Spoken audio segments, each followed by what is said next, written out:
Sorry if my speech is a little slurred. I had oral surgery today and had 2 wisdom teeth cut out of my gums. It doesn't hurt too much yet because while the anesthesia is wearing off, extra strength Vicodin is kicking in. 42 years old is not a good time to have your wisdom teeth removed. Get them done while you're in your 20s. Anyway, it is Christmas season. I felt it was time to dust off my list of the 25 best Christmas movies of all time. Well, I tried to get to 25, but could only come up with 20. Like baseball movies, Christmas movies didn't really start to become good until the 1980s. Before then, there was a good one about once a decade. Thanks to Netflix, though, I've been able to catch up on many that I somehow missed over the years. Bishop's Wife and its remake, The Preacher's Wife, Meet Me in St. Louis, and White Christmas, but none of these made my list. St. Louis has too much of Judy Garland, who is just too manly to watch. She can't act, her voice is hard to take, and she's not very pleasant to look at. What her appeal is, I'll never know. The movie is bizarre in many ways. It raises an era in America that I'm thankful doesn't exist anymore. But here are my top 20. I would love to know if you agree or disagree with my findings. The order is not so much in terms of filmmaking prowess, but how many times I've rewatched the movie and thus how much I've enjoyed it. Number 1, Miracle on 34th Street. I've seen this movie more times than any other film in history. Rough figures, 40 plus times. And I'll continue to watch it every year from now until I pass away. Everyone is good in it, right down to Jack Albertson from Chico and the Man, as a mail clerk who wants to send all the Santa letters to the federal courthouse. The writing, the direction, the music, the New York tone, even Santa getting bubblegum caught in his beard. Not one flaw in the whole film. One of my 5 favorite movies of all time.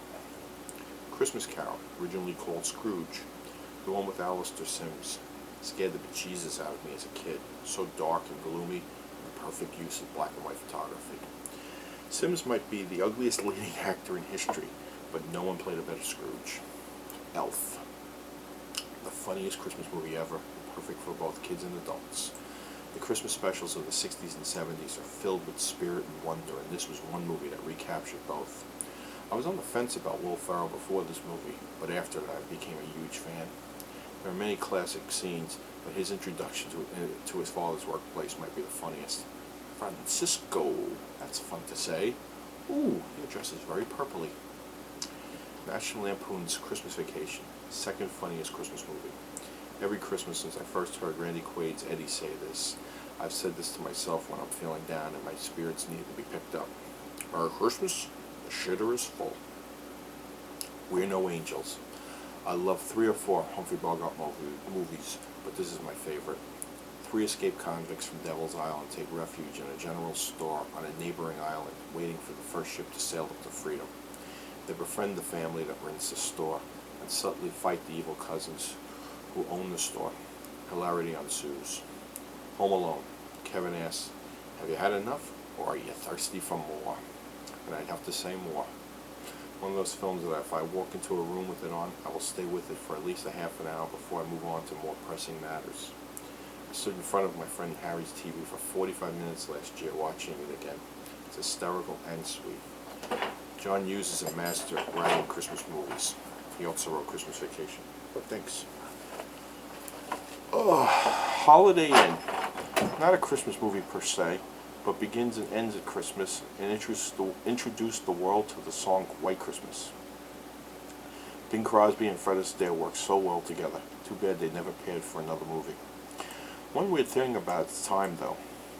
Bing is depressed at Thanksgiving and sits down to a huge turkey dinner by himself, but is too weary to eat. He's going to waste this turkey's life, and he was friends with the turkey, even named him Tom. How do you kill an animal you befriended and not even eat it? Joyeux Noel. Only non-American movie on my list. It tells the true story of the Christmas night in 1914, when the Germans, French, and Scots stopped fighting World War I to celebrate together. It's a wonderful story, beautifully told. A German opera singer sings Silent Night while holding a small Christmas tree with lit candles and accompanied by a Scotsman on bagpipes. Now you tell me how it could get better than that. A Muppet Christmas Carol. Great performance from Michael Caine as Scrooge. Fun while staying true to the tone of the story. Great music and the best Fozzie party scene of any CC movie. The late Jim Henson would have been very proud. Bad Santa. Perfect movie for December 26th. Like a shot of tequila to wash away all the sugar in your teeth. A drunken degenerate plays department store Santas all across America to steal the store's blinds on Christmas Eve. But this year he moves in with a local 10-year-old who helps him find his conscience. Bernie Mac is giddy evil as the store's private dick. Even when he eats oranges, Bernie was funny. Polar Express. Technically a landmark achievement in computer animation and beautifully told. In fact, the only animated movie on my list. But it's still kind of a cold, clinical tale of Christmas. However, its achievements far outweigh its deficiencies. March of the Wooden Soldiers. Would you believe I never saw this in its entirety until about 6 months ago? And when I finally saw it, I enjoyed it. The final fight scene, though, is still worth the price of admission. Going My Way. I guess not technically a Christmas movie, but when you add it together, New York City, an Irish priest, a Catholic church, singing kids, it almost becomes a Christmas movie by default. The Nativity Story. One of the few Christmas movies, and the only one on my list that's about the birth of Christ. It's also the newest film on my list. Like Passover movies that rarely mention Moses. In fact, this is the only movie ever made strictly about the birth of Christ. Is it perfect? No. But it is solemn and gives a great history lesson of the times that Jesus was born into. Like Mary was a lucky daughter who was allowed to live past her birth. Girl babies were often allowed to die back then. And even though Jesus was born in the springtime, the sandstorms that Joseph and Mary pushed through are filmed like blinding snowstorms. Home Alone 2. Not as good as the first movie, but it might be even funnier. Tim Curry as the snotty Plaza Hotel concierge was a nice addition. And Brenda Frick as the homeless bird lady was sweet. Gremlins, written by a young Chris Columbus, who went on to direct the 2 Home Alones and the first 2 Harry Potters. This movie has been ripped off so many times since then, but in 1984 was such an original blend of comedy and light horror. Phoebe Cates talking about how her father got killed pretending to be Santa is great dark comedy.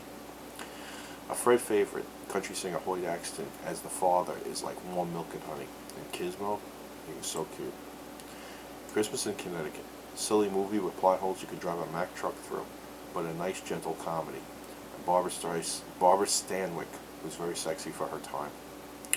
Love Actually doesn't become a Christmas movie until the end, but one of my favorite romantic comedies. When you meet cute in a movie, it's very much like a gift of the Magi type deal. A boy has a record player but needs a needle. The girl has a needle but needs a record player. Their mutual needs help them connect. This movie has about 6 different couples who meet cute in this film, and while some stories are better than others, my favorite is The Writer with the Portuguese maid. If you've seen it, you know how beautiful it is. Santa Claus 2. Way better than the original Santa Claus. Tim Allen is perfect for this role, and this movie is way more relaxed and fun. And finally, A Christmas Story. I wasn't a fan of this movie originally. Never liked little Peter Billingsley, maybe because he kind of reminded me of myself at that age. But through repeated viewings on TNT every year, it has grown on me. Plus, Darren McGavin is priceless as a cranky but loving father. Loved when he urged his son to remove the pink bunny pajamas. It's great when a father prevents a mother from embarrassing his son. But oh man, the leg lamp. Look, honey, it says Fragile. It must be Italian. Well, happy holidays from the Freditor.